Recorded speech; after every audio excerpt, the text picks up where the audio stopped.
It's going. This is Learners.Simple speaking to you. In the previous video, we learned how to use the present tense. We talked about how to use the simple present, present continuous, present perfect, continuous. Today, I would like you to know how simple present can be used for different activities.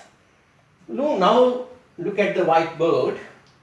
It can be used for present habits, universal truths, unchangeable facts, fixed timetables, historical present, actions in quick succession, scheduled future time events, subordinate clauses referring to future time, and proverbs. Now we will learn how to use the simple present in detail. As you know, we use simple present for habitual actions, which I have explained.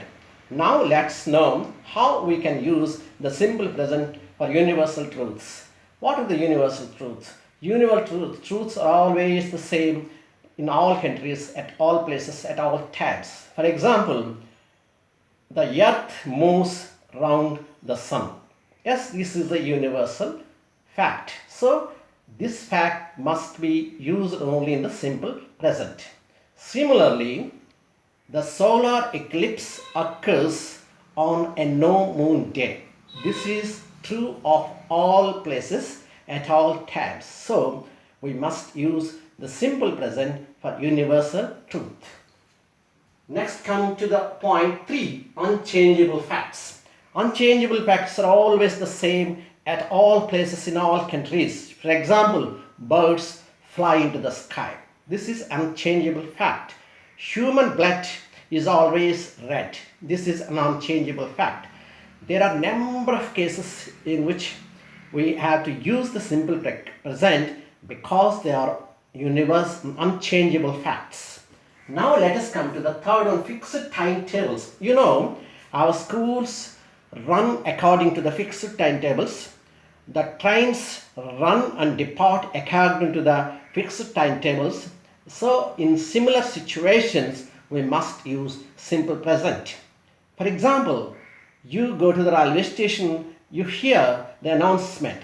The train arrives at 9 a.m. and leaves the platform at 9:30 a.m.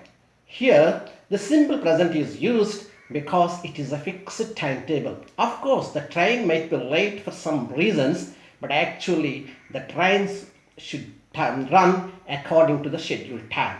Whenever there is a scheduled time, we must use simple present. Now let's come to the third point.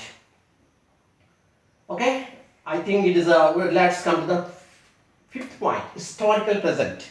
Historical present we do not use normally in our day-to-day conversations, but it is used when we were narrating a story and the narrator wants to show something and he wants to depict to our eyes. He uses the technique historical present. Of course, we will deal with it later. Now let's come to the sixth one, actions in quick succession. Yes, it's a very, very important thing. For example, you listen to cricket commentaries. Of course, you listen to cricket commentary not to improve your communication skills. You listen to cricket commentaries to know the score, especially when India is batting, you are more interested. When the other side is batting, you are not so interested. But you can listen to the cricket commentaries to improve your communication skills.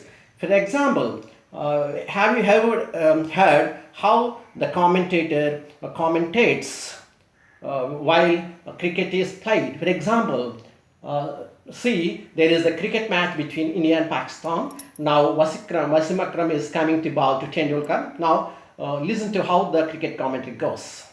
Wasim comes and bowls to Tendulkar. Tendulkar hits the ball to the fence. The fielder collects the ball and gives it back to another fielder. Another fielder gives the ball back to the bowler. In the meantime, Tendulkar takes a single. Okay, you might have observed that here the commentator has used all the simple present tenses because all the activities happen in a quick succession. That means one activity happens immediately after the another activity. In this case, you must not use the present continuous tense.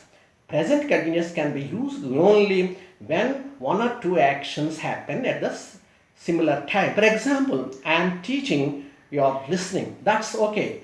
But if I do a number of activities, then I must use the simple present. Okay, now let's come to the seventh one, scheduled future time events. For example, I am going to retire in March next year. I can say I retire in March 2021.